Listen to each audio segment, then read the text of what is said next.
àti fẹ́ bẹ̀rẹ̀ báyìí ẹ jẹ́ kọ́kọ́ forin kí n káàbọ̀.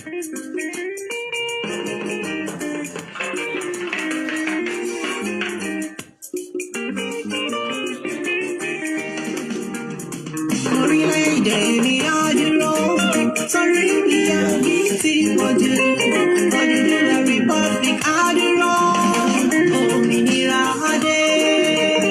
Orílẹ̀-èdè mi àdúró sórí ìyá yìí ti pọ̀jù Odùduwà Republic àdúró òmìnira adé.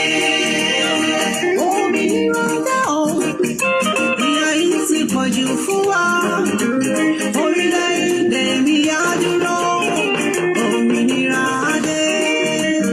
Orílẹ̀-èdè mi àdúró sórí ìyà yìí ti pọ̀jù Odùduwà Republic àdúró òmìnira adé. Ká fọwọ́sowọ́pọ̀ gbogbo ọmọ Yorùbá kó lè ṣe iṣẹ́. Odùduwà ó dúró àwọn tákùn fìdí múlẹ̀.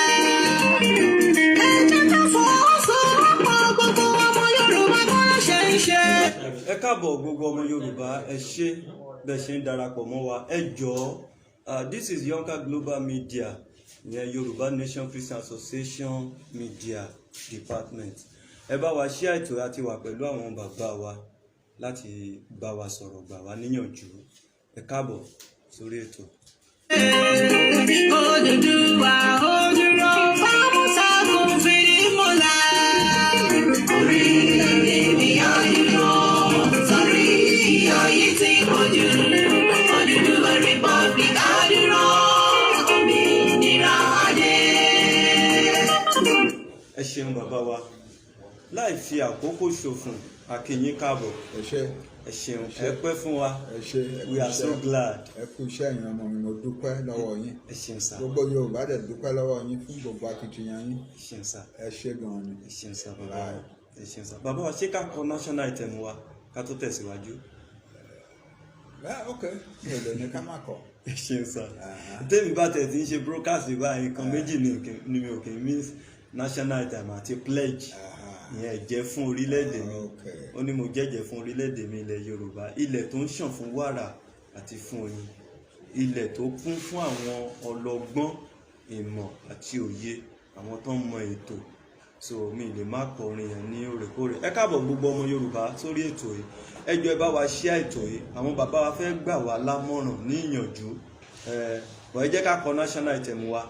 Orin tá a kọ́kọ́ kọ yẹn a fi kí àwọn bàbá wa káàbọ̀ ni o sí orí ètò yìí. So ní báyìí ẹ jẹ́ ká kọ national item wa.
Yorùbá nation no going back.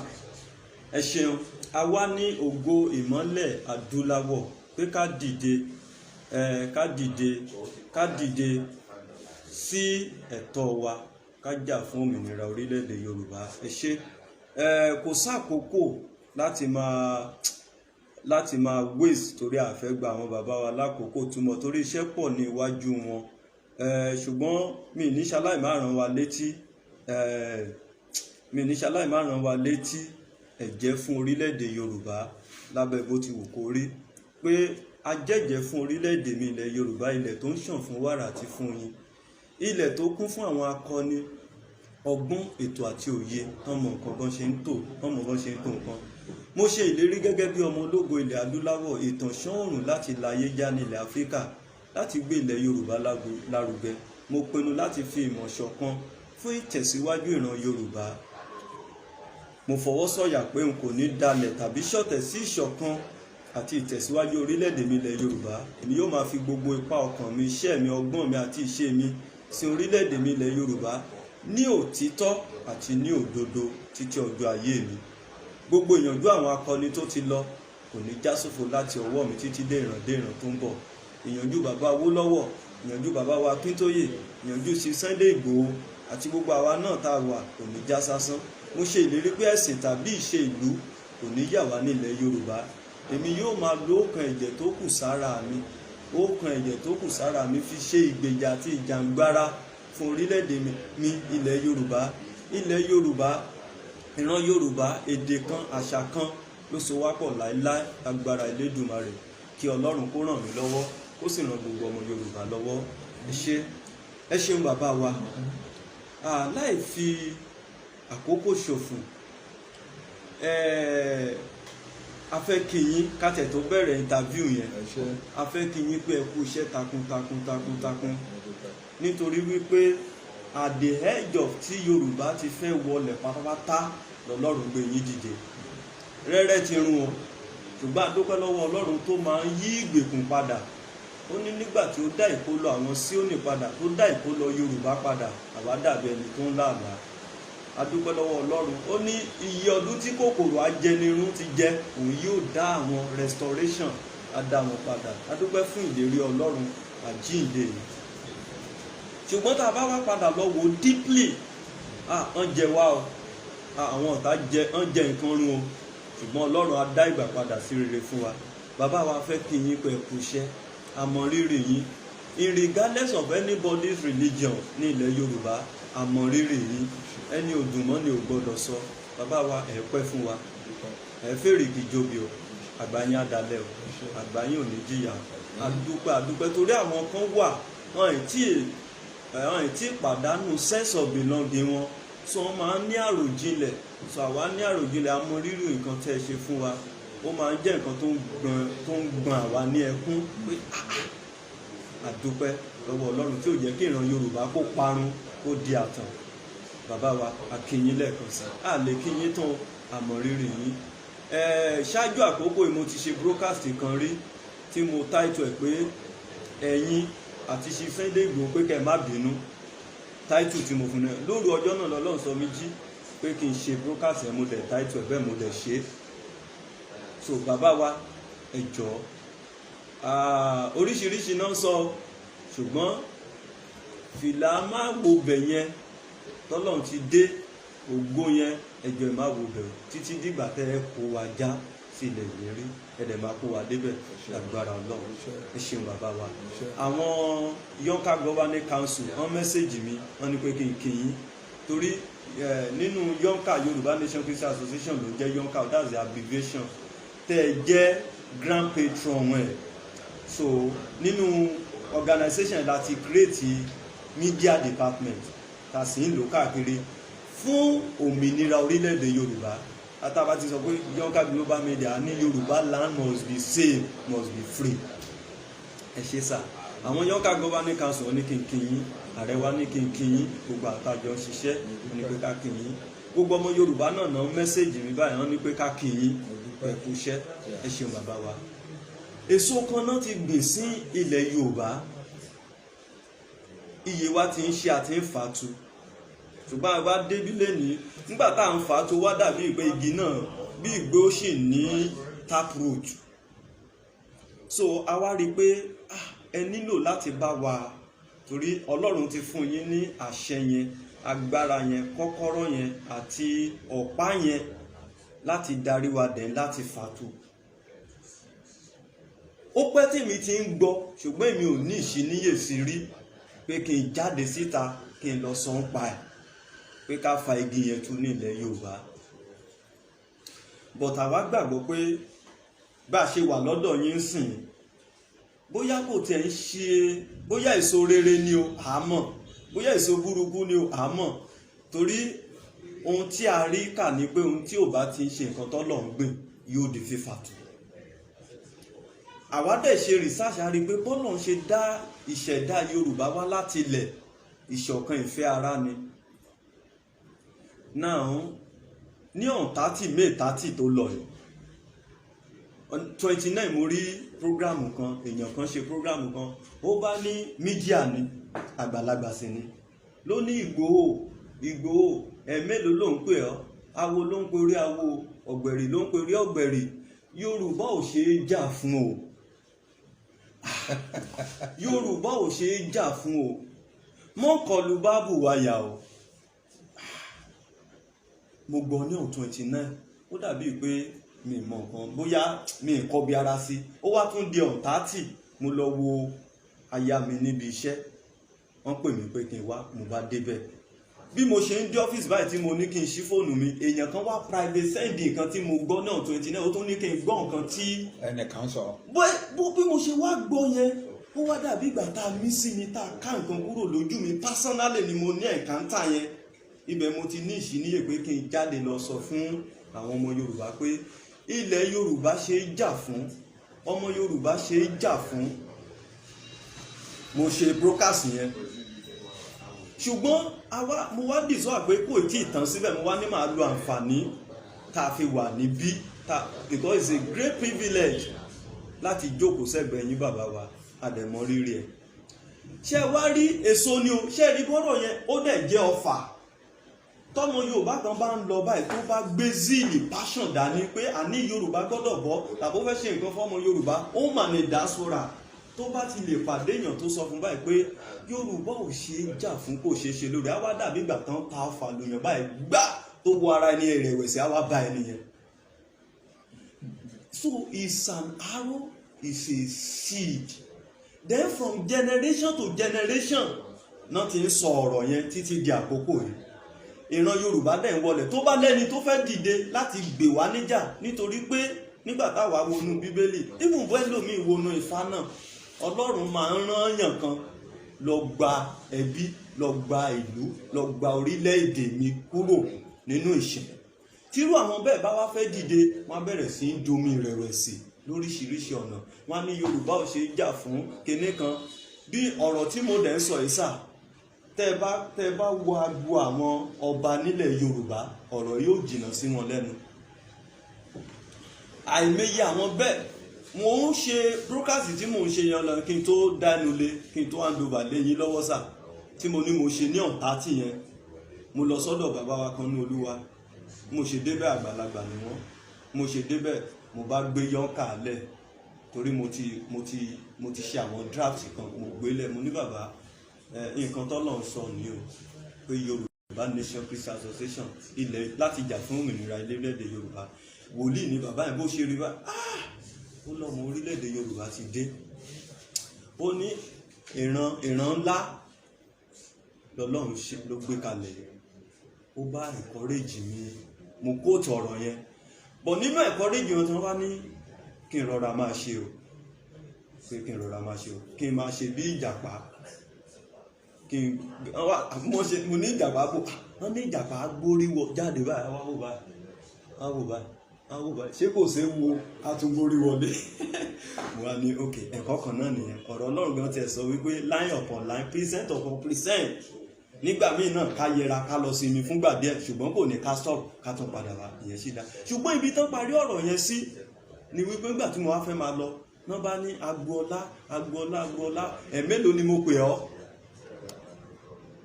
wọ́n lẹ́ẹ̀mélòó mo pè ọ́ mo ní mò ń gbọ́ sá wọ́n ní kò ń ṣe pé mò ń gbọ́ sá ẹ̀mélòó ni mo pè ọ́ mo wá lẹ́ẹ̀mẹ́ta sá Yorùbá ò ṣe jà fún o Yorùbá ò ṣe jà fún o bọ́n ṣe pèdè ọ̀rọ̀ yẹn báyìí ìrẹ̀wẹ̀sì mú mi ni so èmi wá jáde ìfá ó dàbí ìgbà tí wọ́n ní níbi tí èèyàn méjì mẹ́ta bá wà ń bẹ Ọlọ́run wà ń bẹ gbogbo bá ṣe ti ń sọ̀rọ̀ bọ̀ bó tilẹ̀ jẹ́ pé àwa méjì ni ṣùgbọ́n mo fíìlì pé ẹnìkan ń bẹ táàrí ń bẹ pẹ̀lú wa ṣùgbọ́n ní kété tó sọ ọ̀rọ̀ yẹn mo wá tún fíìlì bí ìgbà tẹ́niyẹn yẹra lẹ́ọ̀nà wa ó wá lọ dúró sẹ́ẹ̀bá ọ̀nà ó fọwọ́ lérán ó wá ń study decision tèmi máa make because decision determine destiny ó wá ń wo ibi tí ìpín nǹkan tí màá conclude lé lórí nǹkan tí bàbá yẹn sọ tó parí ọ̀rọ̀ yẹn sí ṣùgbọ́n nígbà tí màá lọ mo bẹ̀rẹ̀ sí sọ pé no ṣùgbọ́n iye mi ò sí lọ wípé ká mú ọ̀rọ̀ ilé òkúkúdùn wọn ká fa igi yẹn tú ká dìídì ìyànnà náà kí gbogbo èèyàn gbé pé ṣé lóòótọ́ ni àbínú ibi tá a fẹ́ kú sí rèé tí ó dẹ̀ sẹ́ni tó máa dìde tá a dẹ̀ rí kàpọ̀ Ọlọ́run gbé àwọn.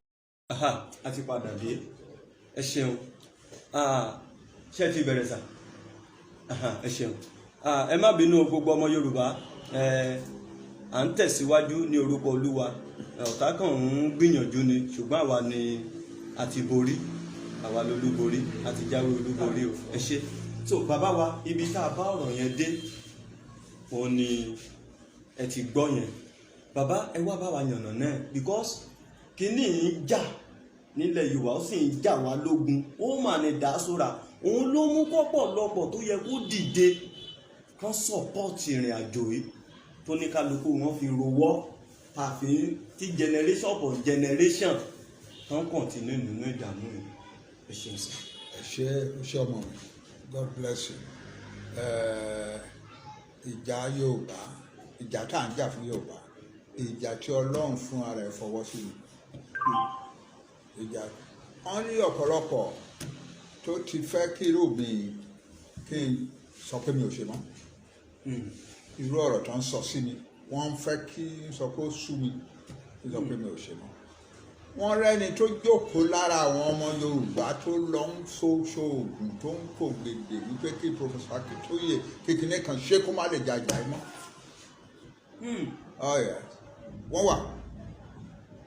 wọ́n wà ṣùgbọ́n Ọlọ́run ló ní kí n lọ́jà àwọn tó ń ṣa oògùn wọn lè reach me because God has built a defense around me.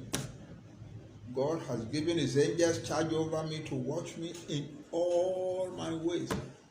The angels are always bearing me up in their hands. Amen. And therefore I shall never do as much as dash my foot against a stone.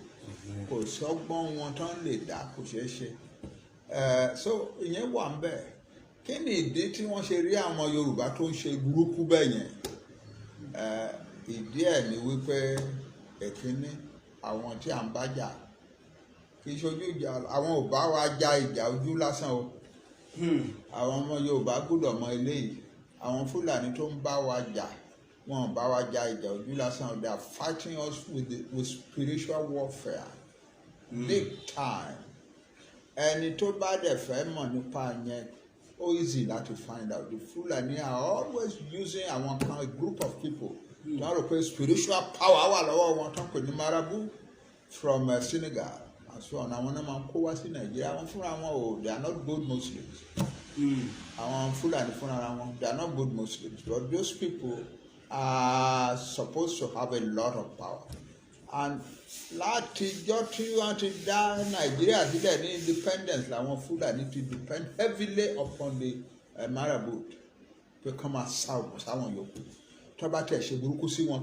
kí wọ́n máa gbé wọn débi pé wọ́n máa jà padà àbí kí wọ́n máa lọ ráyọ̀ àbí wọ́n máa ṣe kinní kan so kí gbogbo ẹ̀ dákẹ́rẹ́ ọ̀rọ̀ káwọn máa ṣe burúkú yẹn sí wọn káwọn máa lè dáhùn káwọn máa lè resist káwọn máa lè reject ẹ̀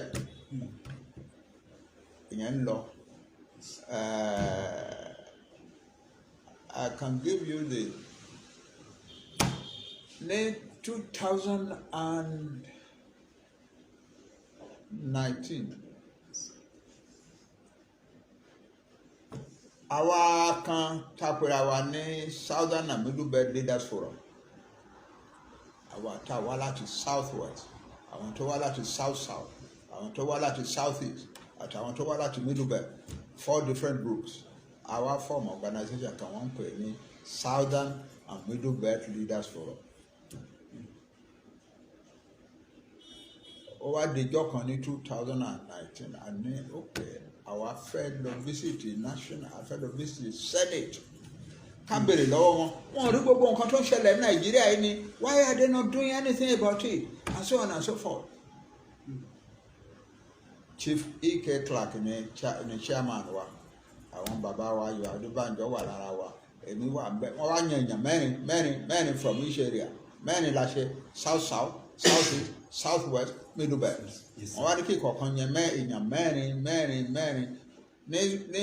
ní south west èèyàn mẹ́rin tá a yàn ó include mi.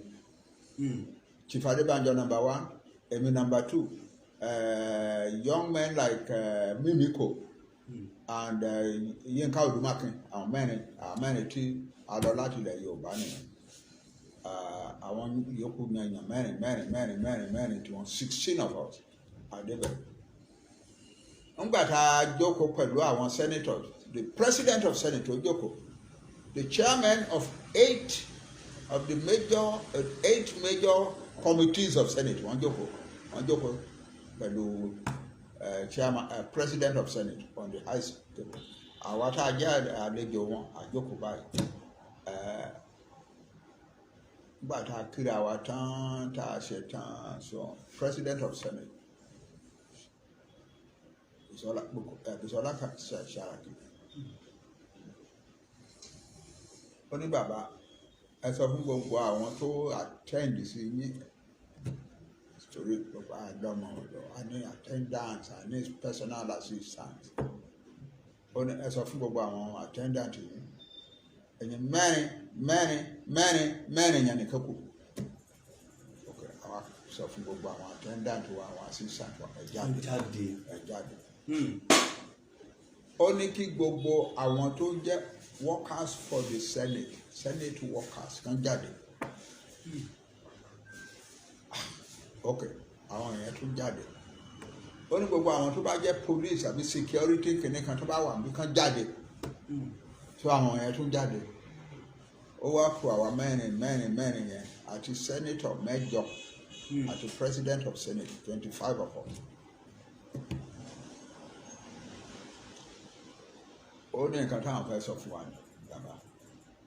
There is something happening that Nigeria does not pay attention to.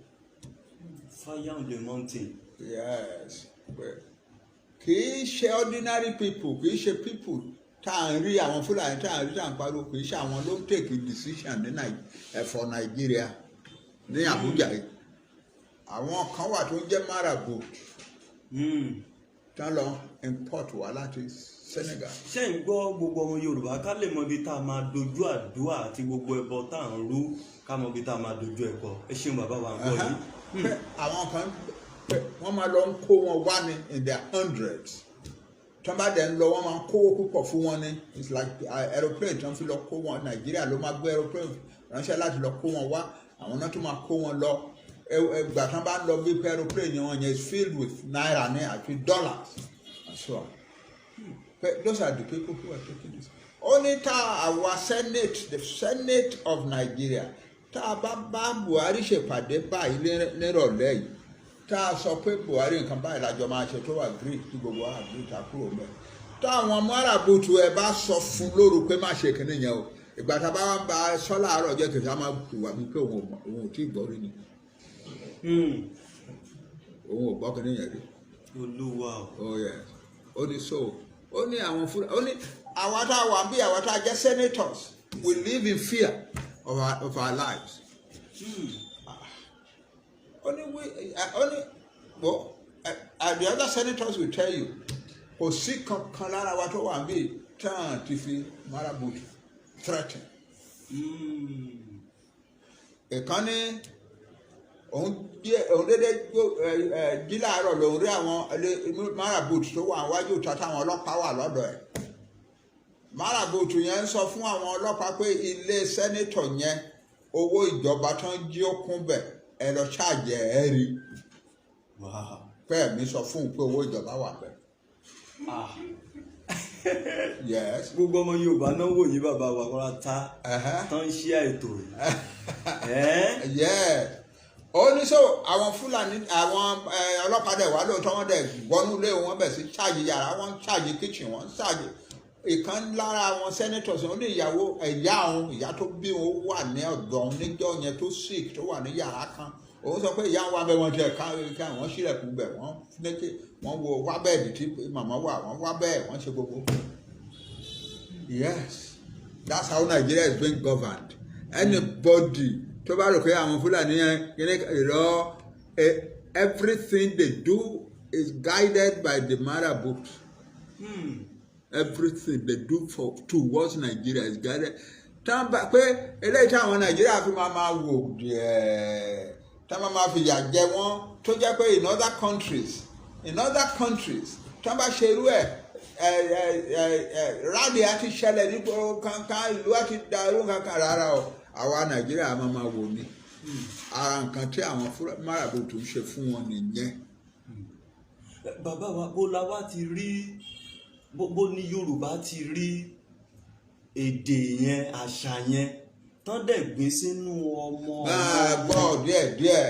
So ọ̀pọ̀lọpọ̀ nínú àwọn ọmọ Yorùbá fúnra wọn wọ́n á wá oppose ẹni tó ń jà fún wọn. Ara ẹ̀ nìyẹn. Ara nǹkan tí irú àwọn táwọn Marabout máa ṣe ni pé Akíntóyè become unpopular láàrin àwọn tó lòun jà fún yìí gan. Yes, ara ibi tí ó ti wá nìyẹn.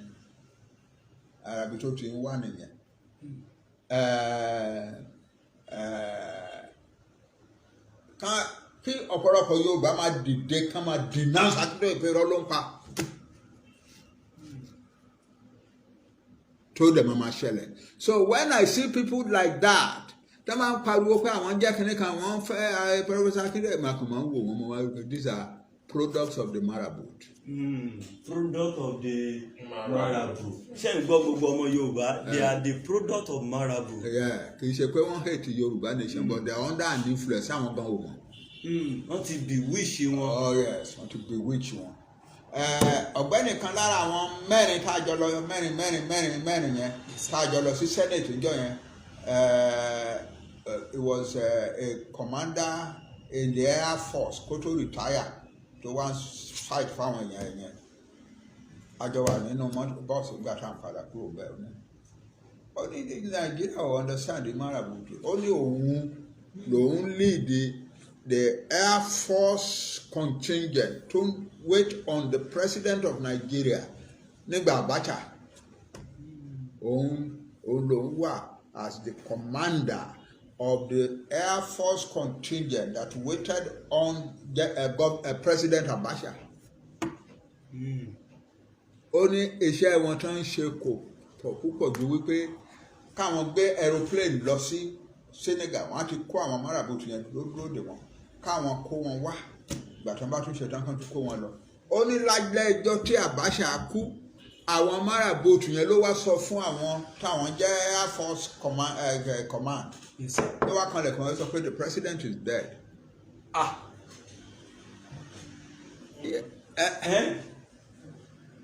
Yeah. Oh yes. Jésù. So that's what we are living with. So ká má bínú síra wa tá a bá gbọ́ ẹni tó ń sọ burúkú irú ẹni tó sọ pé Yorùbá ò ṣe é jà fún kankan wọ̀nyẹn àwọn product Marabout ni wọ́n yẹn. Gbogbo ọmọ Yorùbá ń ní irú àwọn bẹ́ẹ̀ olótùtù gbogbo ẹ̀ product of Marabout. Ẹ jọ̀ọ́ ẹ jẹ́ ká kíyè sọ̀rọ̀ ẹ̀ ká dẹ̀ máa kẹ̀ ká kíyè sára Ọlọ́run á ràn wá lọ́wọ́.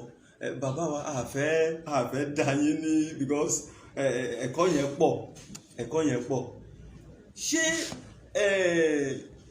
ọ̀rọ̀ yìí tán ti gbè sínú ọ̀pọ̀lọpọ̀ àwọn èèyàn wa ẹ̀ àtọmọ kékeré o òun náà mo sọ̀rọ̀ ìránṣẹ́ Ọlọ́run lẹ́ẹ̀kan tó jẹ́ ọmọ Yorùbá ọba aṣọ tiẹ̀ ìjòyè aṣọ tiẹ̀.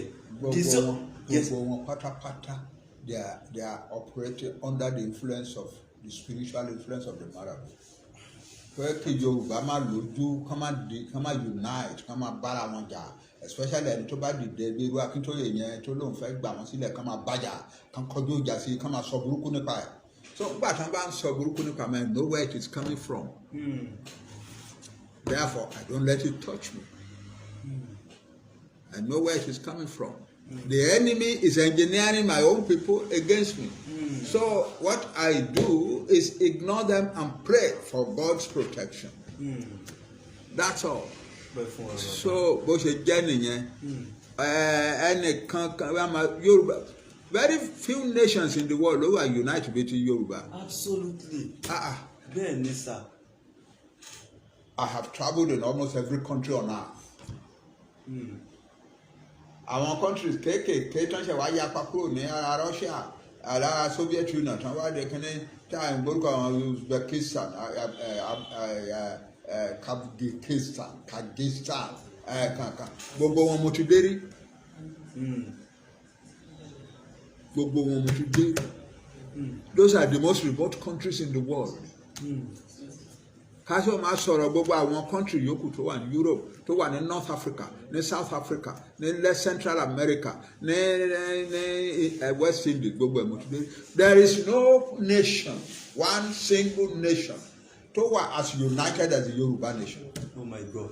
Gbogbo ọmọ Yorùbá pàápàá jùlọ ẹ̀yin tí ẹ̀yin ṣe mídíà, màmá wa Lady K, Kòwé, Masbi, bàbá wa Ọmọlúkà, bàbá wa Koiki Media. Ẹjọ́ ẹ bá wa type ẹ pé gbogbo ọmọ Yorùbá ẹ bá wa because a fẹ́ Ọlọ́run fẹ́ tú ọ̀rọ̀ yẹn statement yẹn ìdè ni wọ́n ti fi di ọ̀pọ̀lọpọ̀ ọmọ Yorùbá kò jẹ́ kó ní sense of belong pé ilẹ̀ Yorùbá is worth fighting for, dying for. Ọlọ́run ṣe ṣẹ̀dá ènìyàn. Look at the country all over the world. You see Russia fighting for Russia, Ukraine nígbà tí ìjà bẹ́lẹ̀ between Russia and Ukraine. Àwọn ọmọ Ukraine, ọmọ Russia tán wà ní other country, they left their country, come down láti gba ìjà àwọn ilẹ̀ wọn jà. So báwo ni ti Yorùbá ṣe máa wà except from that? Yorùbá ò wọ̀ yàtọ̀. Ó yàtọ̀. The Yorùbá people are as united, more united than most countries in the world. The Yorùbá are united. Nígbà náà sọ pé ẹnu Yorùbá ò kò mo máa wò kí ló mú nǹkan ẹnu Yorùbá ò kò ẹnu wá kò. Bàbá wa mo fẹ́ kó ẹnu wá kò. Yes sir. Ẹnu wá kò. When the rest of tropical Africa was living in the bush or in something and something, we are the Yoruba people who gathered together. We Yoruba people, we created towns and cities and palaces and big marketplaces. Àwa la ṣe ẹlẹ́nu wa oko. Tẹnu wa bá fẹ́ kó kí la wá fẹ́ ṣe a fẹ́ dòrìṣà ni. We are human beings. We have our faults, but we are a very powerful nation. Heavily united people, and we have achieved great things in history. So, we create the first Europeans to enter into the interior of Yorùbáland, Clapperton and his group in 1825 December. It be the rest of Africa, big towns at every short distance from one another. Only time kúrò ní ìlú kan báyìí. The noise of another town tún máa down níwájú táwọn máa gbọ́. Wọ́n ní tí àwọn òyìnbó kan tó wá sí one of the Yoruba towns in 1640 ó ní ọjà tí òun wá sí tóun wá sí about 9,000 people ló wà nínú ọjà ìtàn trade nínú ọjà yìí. Only this marketplace is 4 times as big as a new market in Amsterdam. My God. The other way are unite. We are a powerfully united people. Extremely united people. Yes. Oh my God. And we will win what we want. What we want is to be a separate country in the world. We will be. Amen. We cannot continue to be in a country with people who are saying that we must perish. Thank you, sir. And the government is helping them to do it. For 8 years now, we have been under the government of the Fulani that is helping the Fulani people, one, to scatter all over Nigeria and destroy, kill, maim, all over. They have been, announced that anybody can come from the rest of Africa and come to Nigeria without a passport, without a visa. And when they are mentioning that Nigeria, Yorùbáland gangan ni target wọn. Yorùbáland ni target wọn because ilẹ̀ ọlọ́ra nìyẹn. wọ́n kàn fi Nàìjíríà bójú. wọ́n kàn fi Nàìjíríà orúkọ Nàìjíríà bójú mi Yorùbáland náà mi. non-target. Yes, so that is it. If people are like that in the country we live in, and the government is not saying that what they are doing is criminal and therefore acting against them, then the government is supporting them, and therefore we have legitimacy on our part to lead. That is all. That is all. Nobody in the world can argue against that. That here are people called the Yorùbá, living in the same country with another people called the Fulani. The Fulani are saying that the Yorùbá must perish. Absolutely. And the government is not saying no, what you are saying is criminal and acting against it. Then the Yorùbá are free to live. Yes, That's all. yes, sir. And they can't stop war. Nobody can stop us. So bàbá wa even gan torí àwọn Yorùbá gan tẹ̀ ti sọ pé ẹni tí mò ń kóòtù ọ̀rọ̀ ìlẹ́ẹ̀kan tó ní Ìgbòho Yorùbá ò ṣe jà fún mọ́kànlú bábù wáyà ṣebí Yorùbá náà ló ń jà fún Yorùbá sì ti jẹ lọ pé ọmọ Yorùbá kan ti wọlé sí presidency ló ń sọ yẹn pé ṣebí Yorùbá náà ló ń gbìyànjú àti jà fún ilẹ̀ Yorùbá ọmọ Yorùbá dẹ̀ ti jẹ lọ. àwa òfin jà fún president. ẹ ṣeun gbogbo ọmọ Yorùbá. ẹgbà tí wọ́n ń ṣe election. Yes, sir. a sọ fúnra wa àfẹnukonu sọ fúnra wa all over the world gbogbo àwa tá à ń jà fún self-determination ẹ má dá sí ọ̀rọ̀ politics wọn o ẹ má dá sí ọ̀rọ̀ election wọn o ẹ má dá sí o inú mi dẹ̀ dùn pé àwọn èèyàn wa wọ́n unite wọ́n dá sí ọ̀rọ̀ politics it was wonderful. There was only one occasion tí èmi bí bàbá yín tí mo dá sí ọ̀rọ̀ politics ìgbà tó dàbí wípé àwọn ará Èkó ń ṣe yẹ̀gẹ̀yẹ̀gẹ̀ Ìgbò máa nà wá di gómìnà ní Èkó wọ́n á fi wípé wọ́n ní àtijọ́ àwa tá à ń jà fún òmìnira Yorùbá àti ní ká má dá sọ̀rọ̀ politics wọn ṣùgbọ́n tí ká dákẹ́ sí eléyìí. olù ọba kún ọba náà ní iṣẹ́ kó má dàbí òwe bàbá wa. ṣé a máa wá dákẹ́ sí eléyìí báyìí mo wá pé ọ̀pọ̀lọpọ̀ èèyàn mo bèrè lọ́wọ́ pé ṣé èmi bàbá yín náà mo gbúdọ̀ dákẹ́ kí kálíbò fún Ìgbò man kó di governor of Lagos State. ìbùkún ni fọmọ ọ̀dọ̀ náà tó fọgbọ́n ṣe é àwọn kan tó fẹ́ máa mi sí tábìlìtì yìí. ọ̀pọ̀lọpọ̀ wá ní bàbá ẹ dá sí. wọ́n mi sí tábìlìtì. so mo wá fẹ́ kí statement pé ẹ gbọ́ ẹ̀yin ará Èkó mi ò support party kankan o ṣùgbọ́n mo support Yorùbá o. kílẹ̀ Yorùbá má parun kó má gbé kó má di tààtàn. ẹ má tẹ bá máa dìbò mi ò ní kẹ́ dìbò fún any candidate o ṣùgbọ́n tẹ́ ẹ bá máa dìbò ẹ dìbò in such a way tó jẹ́ pé Yorùbá people ló ṣe máa control Èkó àwa lálẹ́ Èkó ẹ má jẹ́ kán gbà lọ́wọ́ wa. ẹ̀fà bàbá wa ìjà tẹ́ ìjà yẹn is biblical torí àlejò gbọ́dọ̀ máa ṣe olórí ọmọ ilẹ̀ Yorùbá àjèjì. It's a curse.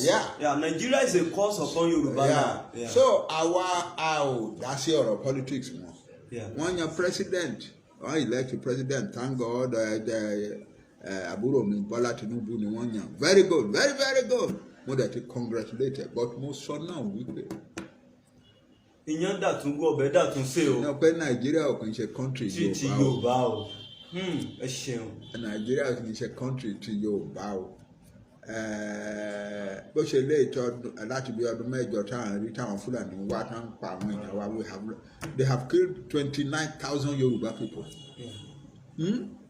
They have degraded the confidence of large numbers of 90% Christian that was murdered for their faith worldwide they were killed in Nigeria 90%. Okay, so bẹ́ẹ̀ni so àwa ò lè dúró sínú Nàìjíríà o ìwọ tó wá di president yóò dá o because bá a ṣe negotiate pẹ̀lú president tẹ́lẹ̀ tí wọn ò dá wa lóhùn a mọ̀ wípé tá a bá wá negotiate pẹ̀lú ìwọ báyìí wà á dá wa lóhùn because ara wa ni ẹ́ that's all but we want to leave Nigeria and we are going to leave you know Nigeria ò ní legitimacy fáwa mọ́ 1940 amalgamation ti parí láti 2014. ó ti parí jọ́tàn tí àwọn máa pa wá kì í ṣe pé wọ́n dédé tán wá ń pààyàn wọ́n sì sọ ṣáájú pé we are going to kill, maim, destroy.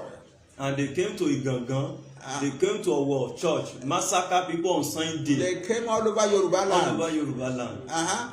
So our name of obligation to be citizens of Nigeria anymore. Nigeria ò ní legitimacy fún àwa Yorùbá mọ́, and we are going to leave Nigeria. It's as simple as that. Lágbára Ọlọ́run. So another thing, àwọn èèyàn sọ pé Yorùbá ò Yorùbá ṣòro jà fún kankan. Yes, sir. Ní 1963. Ẹ máa gbọ́. Ní 1963. Torí lẹ́yìn èní báyìí tá a bá tún gbọ́ lẹ́nu ọmọ Yorùbá kan pé Yorùbá kò ṣeé jà fún ilẹ̀ Yorùbá ò ṣeé jà ọmọ Yorùbá ò ṣeé jà fún kí lẹ láà máa ṣe. Yorùbá nation máa arrest. Yorùbáland máa arrest ẹ. Ẹ ṣe bàbá wa à ń gbọ́ yín. 1963 I was a young man. Yes, sir. And I was doing research in Yoruba history. Yes, sir. But what nǹkan tó kàn mí wà nígbà yẹn was Yoruba wars of the 19th century. Nǹkan tí mo ṣe research mi lẹ́dọ̀ nìyẹn. So mo lọ sí gbogbo Yorùbá nílẹ̀ Yorùbá ní Nàìjíríà ní gbogbo Benin Republic, Togo, etc. Finding out. So mo wá lọ sí ìlú kan wọ́n pè ní Ìkìrun. Ìkìrun wà kan náà. Yes, sir. Mo wá lọ interview àwọn chiefs in the palace. Yes, sir. Àwọn chiefs yẹn ló wá sọ fún mi pé ọmọ yìí o ǹjẹ́ o gbórúkọ bàbá tó ń jẹ́ ọlọ́ba àgùn ìlú tó ń jẹ́ ọba àgùn ǹjẹ́ o gbórúkọ wọ́n ní kò jìnnà sí Ìkìrun bíi lọ síbẹ̀ wà rí bàbá náà he is the ruler of that town. Yes, sir. It's a small town kò tóbi bí ètò Ìkìrun but the old man there is very knowledgeable about nǹkan tó ń béèrè wọ̀nyí. So nǹkan àgbà ni mo béèrè sá bó ṣe ṣẹ̀ wá. So wọ́n ní kò teacher lọ síbẹ̀ ẹ mọ̀ pé teacher náà pé gbogbo àwọn àti lọ sí school. Bẹ́ẹ̀ ni sá. lọ síbẹ̀ wà rí bàbá yẹn á sọ pé nǹkan tó ń béèrè tó dàbí pé àwa ò mọ̀ dáadáa á sọ fún ẹ. So mo wá lọ sí ìlú náà tó ń pè ní ọba 4 days mo fi interview bàbá yẹn 4 days. One of the things tó sọ ó ní àti ìbẹ̀rẹ̀ lọ́lọ́run to make a covenant with the Yoruba people. Okay. Ó ní àti ìbẹ̀rẹ̀ ló ti bá ìran Yorùbá dá májẹ̀mú. Yes.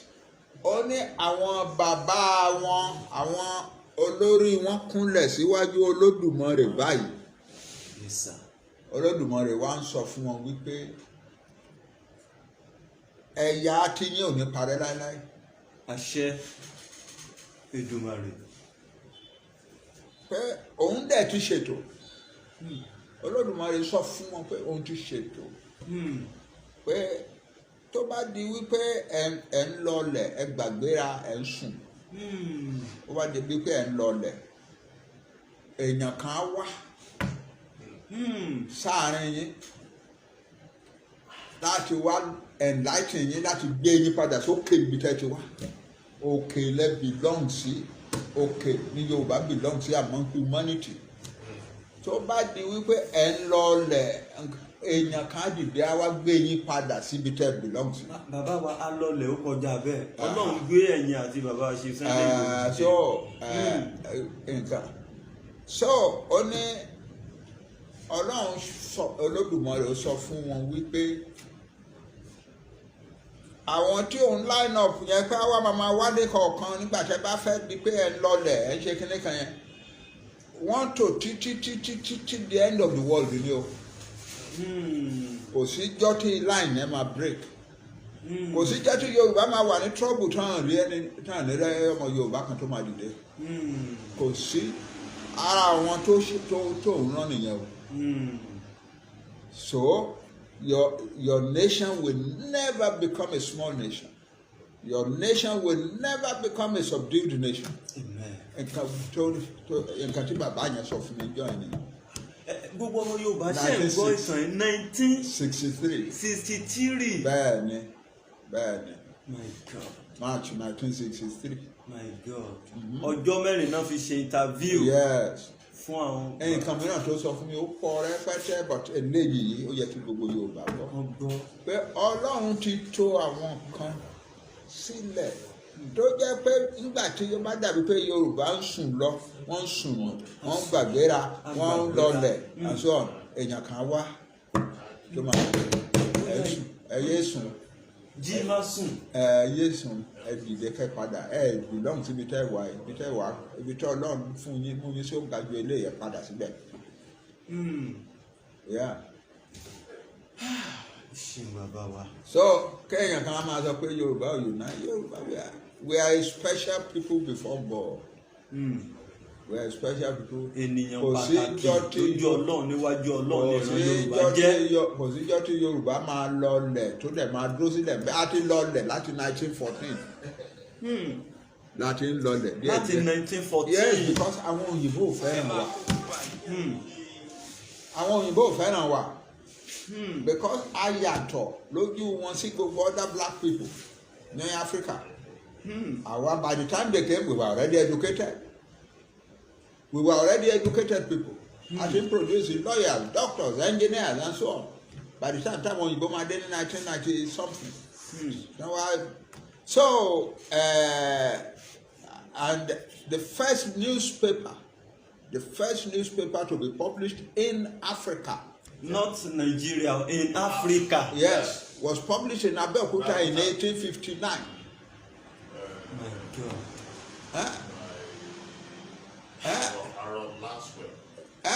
1859. 1859. Yeah. 1859. So our Yorùbá were a people of God's promise. Gbogbo àwọn Yorùbá náà ti ń kí yín wẹ́lẹ̀wẹ́lẹ̀ náà ń kí yín náà ń dúpẹ́ lọ́wọ́ yín náà dẹ̀ ń ṣí àìtò rẹ̀ kódà bàbá wa Kóìkí ti gbé báyìí so millions of àwọn èèyàn sì náà ń tẹ̀lé wọn so àwọn tó ń wo ìpàdé yìí wọ́n mọ̀ pé yes nǹkan kan. We are a people of God's promise. We have our Jews who claim that our people of God's promise they are. But the only thing advantage the land writing. We don't have writing. So we cannot tell our story. But we now have a means of recovering our story. I have written a book, Yoruba history. I have written another book, Yoruba people, profile of the foremost black nation in the world. The foremost black nation in the world. To publish it by I see me launching it. It's a very big book. Then I am writing another one now. It's going to be a shorter book. The spiritual history of the Yoruba people. Amen. Eléyìí tẹ́ kọ toró nìkan tó ti jáde before eléyìí tẹ́ mention nípa good news to the page. Bẹ́ẹ̀ni. Èmi tẹ̀ ti print yẹn jáde. That time táwa mo print lẹ́yìn ìgbà yẹn àwọn kan ní YSDL. Wọ́n ti ṣe ọ̀nà tẹ̀ ti wà lórí Amazon. Gbogbo àwọn ọmọ Yorùbá ṣe rí àkọsílẹ̀ dá àsọtẹ́lẹ̀ àti àkọsílẹ̀ gbogbo ẹ̀ náà ló wà nínú ọ̀rọ̀ Ọlọ́run ó sọ fún Ábákọ́kù ó ní kó kọ ọ́ lẹ̀ bàbá wa ti kọ ọ́ lẹ̀ sọ àwọn ìwé ìtàn wọ̀nyí a nílò láti kà á téèyàn ò bá bá ìtàn àbárọ̀bá àrọ́bá òun ni bàbá ìtàn ṣe rí àwọn ìtàn tá a kà ẹ̀ ó ṣe kókó kí tiwa má bàa gbé kó má bàa parun lórúkọ Jésù wọ́n ti sọ fún wa bẹ́ẹ̀ yẹn wọ́n ní wọ́n ṣe ìwádìí yẹn lọ́dọ̀ bàbá yẹn fún ọjọ́ 4 ní ìlú téèyàn lẹ́yìn ìkírun náà lọ ìlú yẹn ìlú yẹn kékeré Ọbàgùn lórúkọ ìlú yẹn. Ọbàgùn lórúkọ Ọlọ́bàgùn lórúkọ ní bàbá yẹn ti lọ bá wa ṣe. Bàbá yẹn jẹ́ Adékánsọ́lá. The Ọlọ́bàgùn of Ọbàgùn. Ní 1963. Yes. Ẹ ṣeun sá. Wọ́n ní bàbá yẹn sọ pé Yorùbá ò lè dìlú kékeré wọn lè parun láyé wọn lè dè èèyàn kékeré láyé. Tí ó bá tó àkókò tí gbogbo wa ti ń sùn bá ṣe ń sùn yìí Ọlọ́run á gbé àwọn kan dìde tá a bá sì wá dẹjú àárín mú àárín wípé Ọlọ́run ti gbé bàbá wa Akíntóyè dìde, ó gbé Chief Sunday dìde, ó dẹ̀ gbé àwọn kéékèèké náà dìde tì wọ́n lẹ́gbẹ̀ẹ́ láti kún wọn lọ́wọ́ ká lè dé ilẹ̀ lérí. Ọ̀rọ̀ Ọlọ́run wá sọ wípé ẹ̀yin Yorùbá ẹ dìde kí ẹ sì máa lọ sí ilẹ̀ lérí yín, nítorí pé èyí kì í ṣe ibi ìsinmi yín, Nàìjíríà kì í ṣe ibi ìsinmi wa, nítorí ó jẹ́ aláìmọ́, yóò pa yín run, àní píparun kíkorò tá a bá kúrò láàrin wọn. Ìwé Mákàì orí kejì ẹsẹ̀ kẹwàá ló sọ. wọ́n fẹ́ pa àwa Yorùbá, wọ́n fẹ́ pa wá run ni. So president tuntun ìtàn pé ọmọ Yorùbá rẹ̀ ìyẹn ò ní í ṣe pẹ̀lú kán má pa wá run. I'll continue. The Fulani are killing people all over Yorùbáland even now. I have a report tí mo ní káwọn kan bá mi ṣe. Area by area in Yorùbáland. Fulani people are killing people. So kò sí nǹkan tọ́mọ Yorùbá tó wà ń bẹ̀ yìí tó lè ṣe sí àfi tá a bá jáde kúrò láàrin wọn ló tó lè jẹ́. agbọ́dọ̀ kúrò nílẹ̀ ní Nàìjíríà. Nigeria is the land of the death for the Yoruba people. We must not die. The only way tí a lè survive ká má kú ni ká kúrò Nàìjíríà, that's all. Ẹ̀yin èèyàn mi ká dúpẹ́ lọ́wọ́ Ọlọ́run tó fún wa ní bàbá wa yìí, because irú wọn ṣọ̀wọ́n nílẹ̀ Yorùbá. I have never ó hard fún mi láti ìgbà tí mo ti ń wò kẹ́ẹ̀kan rí àwọn elderly person báyìí kán lè máa reason jinlẹ̀ báyìí nítorí ọjọ́ ọ̀la. Àmọ́ àwọn bàbá mi tá gbọ́dọ̀ dárúkọ wọn tó jẹ́ pé ẹ̀yin náà mọ̀, níṣẹ́ náà máa sọ èrò, náà máa fi ìdí wé ìrù orí wé ọkàn àwọn nǹkan tí ò jọra wọn náà máa sọ, and we are dying on daily basis. Bàbá wa ẹ pẹ́ fún wa. Mélòó la fẹ́ sọ nínú ẹ̀yin Adépèlé kó má dàbí òwe, torí àfẹ́ gbà àkókò yẹn àfẹ́ kẹrẹ́. Bàbá wa mo fẹ́ kẹ́ ẹ pa láṣẹ fún gbogbo ọmọ Yorùbá, bóyá mọ̀ràn náà ni ká tún sọ, ṣùgbọ́n nǹkan tẹ́yin bá ti sọ ń bí èmi rí gẹ́gẹ́ bí àṣẹ sí ìran Yorùbá tá a lè gbọ́dọ̀ tẹ̀lé, pé látòní lọ ọ̀rọ̀ tán máa ń sọ pé ilẹ̀ Yorùbá ò ṣe jà fún, kò ṣe, mo fẹ́ kẹ́ ẹ bá wa fa igi yẹn tu lénìí, ìgbòǹgbò yẹn kan fà á tu, then gbogbo wa kẹ́ wá sọ fún wa kí gbogbo ọmọ Yorùbá kan bẹ̀rẹ̀ sí fi ṣe ìdánilẹ́kọ̀ọ́ fún àwọn ọmọ wọn pé ìlú ẹni, ilẹ̀ ẹni tọ́lọ́run dáyàn sí ó ṣe é jà fún. Ó ṣe é jà fún, is worth fighting for, it's even worth dying for. Ẹ ṣeun bàbá, èmi tẹ̀ sọ nínú ètò yẹn, mo ní èmi tẹ̀ ti zero mind mi pé torẹ́ lómi bóyá ó ń retí nǹkan tó máa rí ń bẹ̀ ló ṣe ń sọ pé so, but mo wá sọ fún ọ nínú ètò tí mo ṣe lọ yẹn, torí mo sọ fún ọ mo ní part 2 ètò yẹn ń bọ̀, so eléyìí òun gan ni part 1 kì í má sọ pé part 2 mọ́, nígbà tá a ti wá dọ́dọ̀ mo fẹ́ ibi tá a wà ń sìn ní Orísun, torí ẹ̀yin lọ́lọ́run gbé dìde láti mú pé ọ̀rọ̀ yìí ìmọ́lẹ̀ wa tàn sí dáadáa, a sì dúpẹ́ lọ́wọ́ Ọlọ́run. Náà gbogbo ọmọ Yorùbá abẹ̀yìn láti èní lọ tẹ́ ẹ bá ti rẹ́ni tó ń sọ lẹ́gbẹ̀ẹ́ yín pé ilẹ̀ Yorùbá ò ṣe é jà fún, Yorùbá ò ṣe é jà fún, ẹ̀yà tètè mọ̀ pé ara product àti pé ẹnu Yorùbá ò kò. Tọ́ndẹ̀ tó ń sọ pé ẹnu Yorùbá ò kò, kẹ́ ẹ mọ̀ pé product àwọn Marabout ni. Ẹ bá wa type ẹ lè make sure pé ṣe mọ̀ pé gbogbo ala láìkí ká máa ṣe design sórí Facebook, WhatsApp, ẹ kọ sílẹ̀ pé ẹnikẹ́ni tó bá ń sọ wípé ọmọ Yorùbá ò ṣe jà fún, ilẹ̀ Yorùbá ò ṣe jà fún, is a product of Marabout, èmi máa ṣe yẹn lénìí tí n bá kúrò lọ́dọ̀. àti ẹni tó bá sọ pé ẹnu Yorùbá ò kò.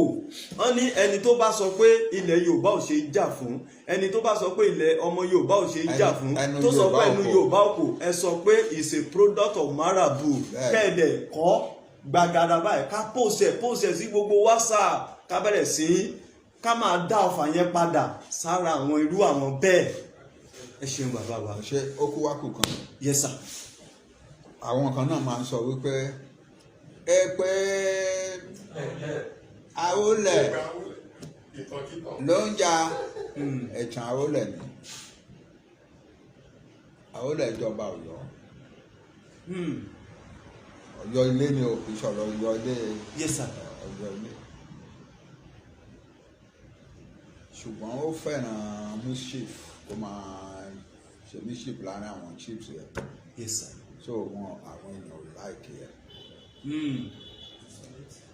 So ńgbà táwọn kan wá revolt against ẹ tí wọ́n wá tó ń wọnú ìlú Ọ̀yọ́ lára àwọn ọmọ kọ́ńtì yẹn náà ni o. Yes sir. tó ń wọ àárín ìlú Ọ̀yọ́ the revered and great city of Ọ̀yọ́ Ilé tí wọ́n wá bẹ̀rẹ̀ sí báńkì jẹ́ káàkiri ìgboro. ó wá ránṣẹ́ sáwọn chiefs ẹ̀ pé kán wá help o sí chief kankan. àwọn èèyàn ti kún eré ètò ìdìbà tó ń gbọ́ yín bàbá wa ẹ pẹ́ fún wa. ẹ ṣe ó wá ránṣẹ́ sí àwọn chief rẹ̀ kò sí chief kankan tó wá dá lóhùn. Okay. So ńgbà tí gbogbo ẹ lọlẹ̀ tán ó wá gbé ìpè jáde láàárọ̀ ọjọ́ kejì ó wá gbé ìpè jáde ó wá ń ṣe ìpè fún àwọn chiefs wọ̀nyẹn. ẹgbọ́n ètò yìí o. ó wá bẹ̀rẹ̀ sí ṣépè fún àwọn chiefs pé ẹnu wọn ò ní kò láéláé wọn ò ní kò sí nǹkan tó máa fẹ́ ṣe tó máa ṣe gba àwọn chief yẹn ló ń ṣépè. àwọn chief yẹn. àwọn èèyàn wá ń sọ pé èpè àólẹ̀ ló ń bá Yorùbá wá sọ di mo ti pàtíkù lórí ẹ̀rí but àwọn èèyàn ṣe sọ it is not true. àólẹ̀ ò mọ nǹkan tó ń jẹ́ Yorùbáland àwọn chiefs ẹ̀ ní Ọ̀yọ́ Ilé ló mọ̀ tó ń ṣépè fún that's all. So bó ṣe jẹ́ nìyẹn ẹnikẹ́ni tó bá ń sọ lọ́dọ̀ yín pé èpè àólẹ̀ ló ń jà ẹ̀ tètè dá lóhùn wípé àólẹ̀ ò ṣépè fáwa Yorùbá. Yorùbá àwọn ṣífù sọ̀gbé ẹ̀ tó jọ wà níbẹ̀ yẹn ló ṣépè fún ọ. that's all. àólẹ̀ ò ṣépè fún Yorùbáland o so bó ṣe jẹ́ nìyẹn. Ọlọ́run tiẹ̀ sọ ó ní Ọlọ́run gan ló tiẹ̀ ní àṣẹ ìbùkún àti èpè lọ́wọ́. ó ní ẹni tí ó ń sọ fún Ábúráhámù ó sì ń sọ fẹ́yìn náà bàbá wa ẹni tó bá bùkún yín ni yóò bùkún fún ẹni tó bá ṣe the otherwise òun náà rí the otherwise.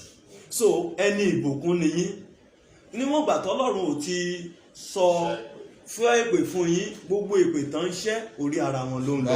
ẹni ìbùkún ni yín bàbá wa kò dẹ̀ sí gbogbo àwa tá à ń súnmọ́ yín tá kì í rí ìbùkún bẹ̀rẹ̀ láti bí ààbò torí láti ìgbà tá ìrìn àjò yìí ti bẹ̀rẹ̀ ààbò yẹn ní agbára both spiritually physically invisible and visible ààbò yìí ní ipọn.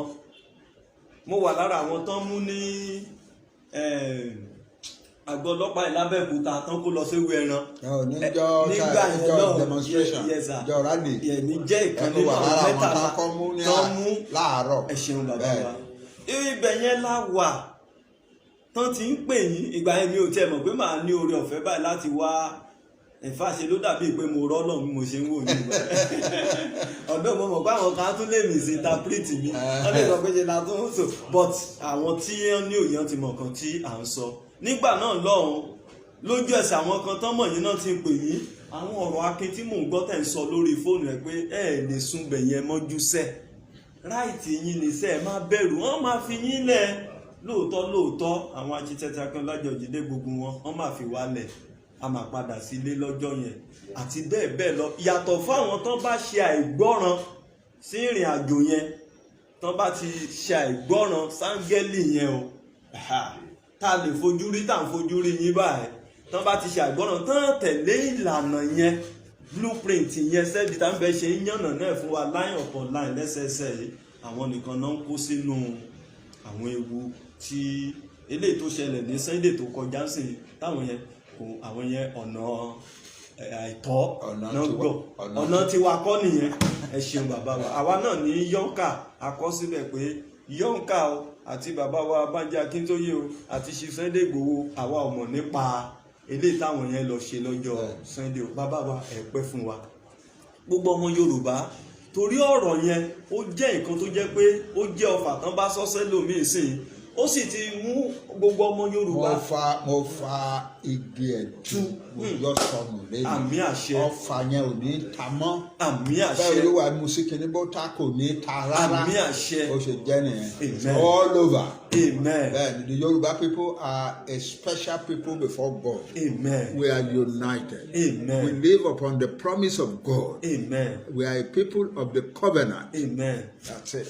ẹ ṣeun bàbá wa gbogbo ọmọ Yorùbá ní láti èní lọ èní ní ọjọ́ kẹta oṣù kẹfà ọdún 2023 náà àjàgà náà ti wó báyìí. Ó ti wó. Àjàgà nígbà tá a ti dọ́dọ̀ ẹni tí Ọlọ́run fi àṣẹ lé lọ́wọ́ láti kó wa kúrò lóko ẹrú, àjàgà náà ó ti fọ́.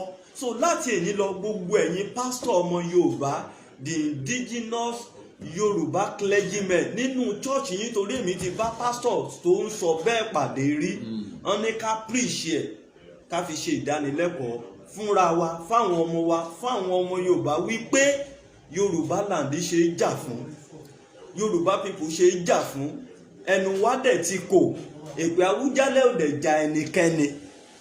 Dẹ́ ẹ̀yin tẹ́ jẹ́ Muslim náà ẹ jọ̀ọ́ ẹ máa bá wa sọ bẹ́ẹ̀ lọ́dọ̀ yín, kẹ́ fi ṣe wàásù, ó tó fi ṣe wàásù. Dẹ́ number 3, ẹ̀yin bàbá wa ní ti ìṣẹ̀ṣe, torí ìṣẹ̀ṣe yẹn la bá lọ́wọ́ yín kó ní kálukú yẹn tó yà. Wọ́n ní ká jọ̀ náà pé à ń gbọ́ burú lẹ́nu abọ́ rẹ̀, pé káyé sọ pé ilẹ̀ Yorùbá ò ṣe é jà fún. Ṣé Amẹ́ríkà la fẹ́ lọ jà fún àbí Russia? Tá a bá gbọ́ anybody tó sọ ká dálẹ́kùn ìdílé rẹ̀. Tá a bá rí ẹni tó ń sọ àṣẹ ọ̀rọ̀ jáde àṣẹ tẹ̀lé látẹnu bàbá wa pé tá a bá rẹ́ni tó ń sọ bẹ́ẹ̀ ní dàsóra tàbí nílé lójú ẹsẹ̀ ká bẹ́gilé ká sọ pé gbẹ́nu ẹ sọ̀rọ̀ má sọ bẹ́ẹ̀ mọ́. Ilẹ̀ Yorùbá ó tó gbèjà, ó tó jà fún, ojú òní tiwa o.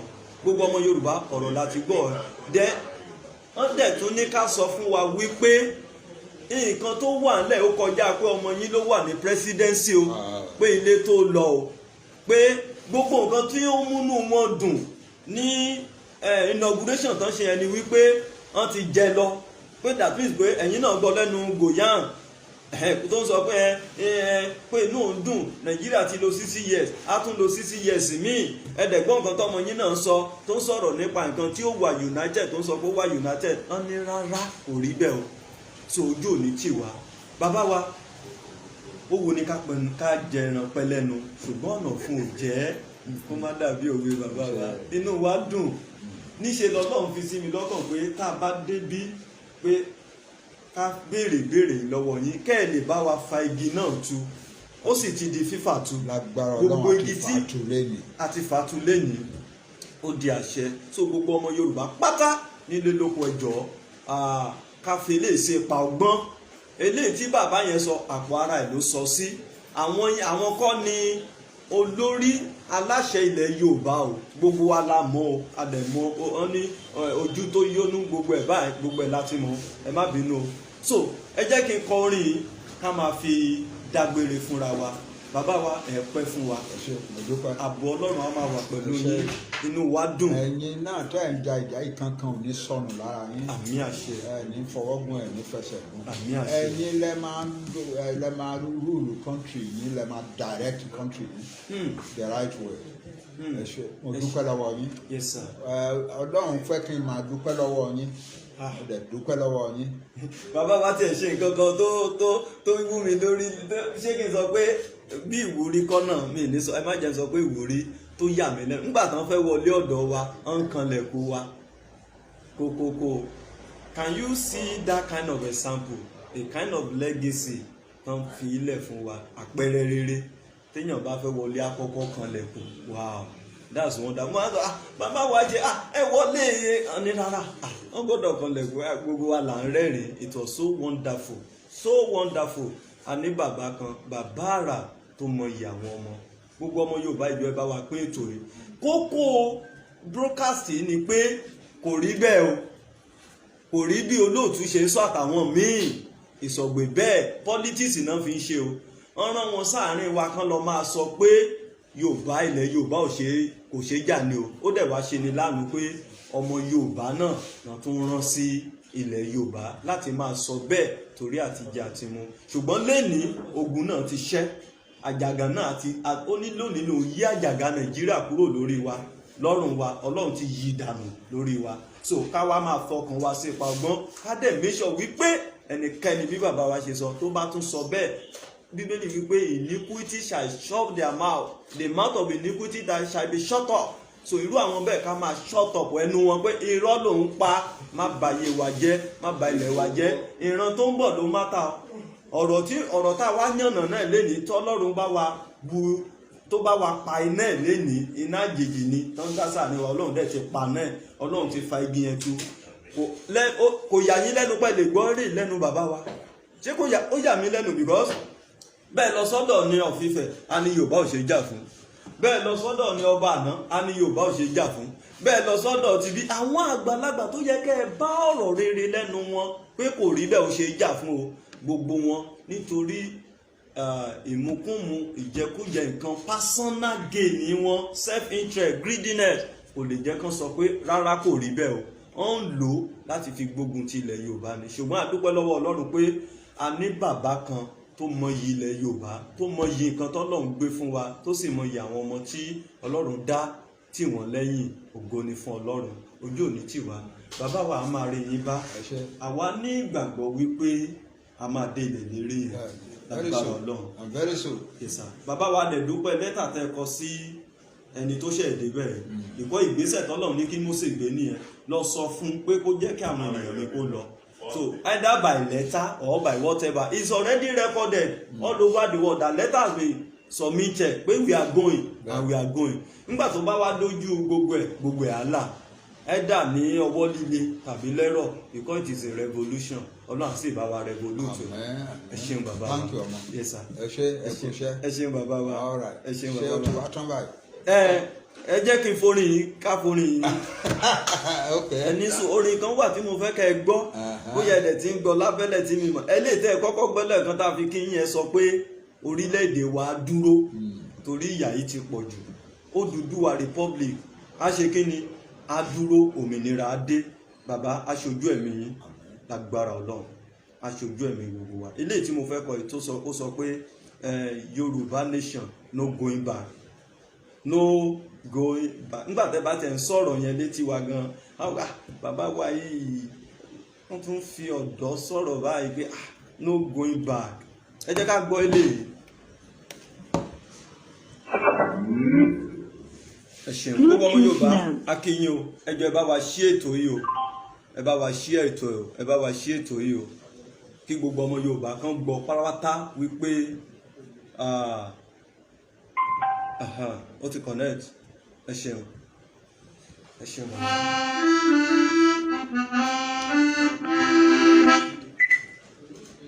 No going back, Yorùbá nation, no going back, ìyà tó jẹ wá tó àrùn lọ.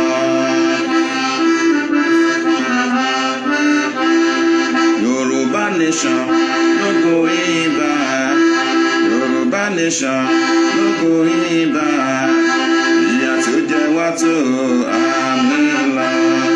Àwọn ẹ̀yà kan ń bẹ òní ilẹ̀ yìí wọ́n sọra wọn dọlọ́run ò lé wa lórí wọ́n pera wọn ní èdè àbọ̀ǹtòrò gbogbo agbára ni wọ́n ń lò lé wa lórí wọ́n ń pa wá nípakúpa o lójoojúmọ́ gbogbo nǹkan oko wa ni wọ́n ti bàjẹ́ wọ́n kó gbogbo irúgbìn wa fẹ́ràn wọn jẹ gbogbo àgbẹ̀ tó bá tún sọ̀rọ̀ wọn pa á di wọ́n ń bá ìyàwó wa sùn nínú ọkọ pẹ̀lú AK-47 ní ọwọ́ wọn bẹ́ẹ̀ ni kò síjọba tó lè gbà wá sílẹ̀ ṣùgbọ́n lọ́rùn Oòduà á kó wa yọ ìyà tó jẹ wá tó àmì ńlá. Nàìjíríà báyìí o Nàìjíríà báyìí o ìyà tó jẹ wá tó àmì ńlá. Yorùbá nation gbogbo yín bá Yorùbá nation gbogbo yín bá ìyà tó jẹ wá tó àmì ńlá. Ìyà tó jẹ wá tó àmì ńlá. Ìyà tó jẹ wá tó àmì ńlá. Ìyà tó jẹ wá tó àmì ńlá. ẹ ṣeun bàbá wa àdúpẹ́ gbogbo àwọn ọmọ yín náà ń kí yín wọ́n kàn bẹ̀rẹ̀ sí ń táìpù ní kódà wọ́n ṣàfẹ́ máa wò yín náà fẹ́ ká fi yín lẹ̀ àwọn kan kọ lẹ́tà pé kí n má ti jẹ́ kẹ́ lọ ẹ ṣeun sá ẹ ṣeun sá so ẹ rí each time tẹ́ bá sọ̀rọ̀ gbogbo àlàáfíà ìmísí àlàáfíà ìmísí òmìnira ibẹ̀ yẹn la ti ń mọ̀ pé yes this is God not human. àdúpẹ́. bàbá wa ẹ ṣé. thank you. thank you sir. okay. ó dàbọ̀. all right. ẹ ṣé o. ó dàbọ̀ gbogbo ilé Okay. bàbá wa ẹ̀yin tẹ ó dàbọ̀ ẹ ṣé. so a ní rí jù báyìí lọ àkìyín ẹ ti mọ ibi tí bàbá wa wà ó má dàbí ìpèsè la tún polówó ibi tá a wà ẹ ti mọ ibi tán wà ibẹ̀ náà lọ́lọ́run tún ràn wá lọ́wọ́ dé adẹ̀dúpẹ́ lọ́wọ́ Ọlọ́run ojú òní tì wá gbogbo ẹ̀yin ọmọ Yorùbá pátá ó mà ní ìdásóra la máa kúrò Èkó délé ẹ ṣé púpọ̀ ní gbogbo ibi tá a wà lẹ́lẹ́gbẹ́jẹgbẹ́ lókan òjọ̀kan kí gbogbo wa máa sa ipá rere láti rí pé orílẹ̀-èdè Yorùbá dúró ká work in unity not to work against what we are doing tabadẹ̀rẹ̀ ẹnikẹ́ni tó fẹ́ máa work against the unity we shut off their mouth immediately a máa rí yín bá ọ lágbára Ọlọ́run a tún máa pàdé láyọ̀ ẹ ṣé ẹ jọ̀ọ́ ẹ bá wa share ètò yìí ẹ bá wa love ẹ káwọn èèyàn fi gbọ́ pé yes kò rí bẹ́ẹ̀ o a dẹ̀ ti fa igi yẹn tó so láti èní lọ kò sí tó bá lẹ́ni tó sọ létí wa lẹ́gbẹ̀ẹ́ wa káyà shut up ẹnu ẹ ṣé púpọ̀ God bless us in Jesus name ẹ ṣeun.